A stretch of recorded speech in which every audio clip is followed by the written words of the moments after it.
Nagpaalala ang Bifara Bicol na ang puffer fish o botete o mas kilalang tikong at biya o mulog ay mga isdang nagtataglay ng lason kaya hindi ito nararapat na kainin. Ang lason na ito ay tinatawag na tetrodotoxin at nakapagpapabara sa mga ugat at nakakaparelisa ng katawan.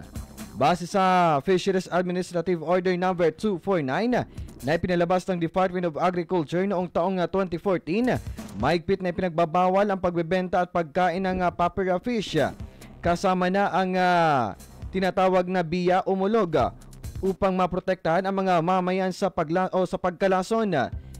Sinabi pa ng Bifara Bicol na sa ngayon ay naitala ang local red tide warning sa bayan ng Milagros sa probinsya ng Masbate.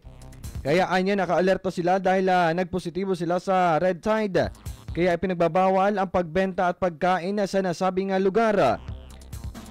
Samantala sinabi nito na upang anya malaman na kung saan ang galing ang naturang shellfish ay maaari anyang itanong ang local transport permit.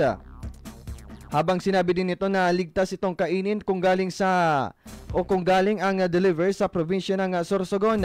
Habang sinisiguro naman anya ng Bifara at ng LGU na walang makakalabas sa kanilang lugar ng naturang produkto.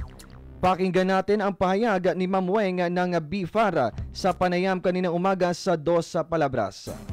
Ang mga pinibenta po ninda hali sa Sorsogon Bay, safe po yan. man po. So mayo pong red tide sa Sorsogon Bay, sa Matnog and Huwag Lagoon. Nakabantay po ang LGU to ensure and together with BIFAR na to ensure na dai po makakaluwas and mayo pong makapag-harvest dahil nakataas po ang local red tide warning sa area nila. Kung ang mga pinibenta po ninda hali. Samantala, sinabi naman ng Bifara na ligtas itong kainin kung galing samantala sinabi pa ng Bifara na hindi natatanggal ang lason sa pamamagitan ng paglinis o pagluto nito. Kaya nagpaabot din ito ng paalala sa publiko na iwasan ang pagkain nito upang maiwasan ang anumang sanhinang kamatayan. Pakinggan ulit natin ang kanyang pahayag para sa paalala sa ating mga tagapakinig. Sa tuyang mga naghihinanyog na ini po seryosong bagay, pangalagaan taan sa tuyang buhay. Kasi po ang goby fish or puffer fish mas pistado sa apod na local name na tikong, botete o biya or mulog.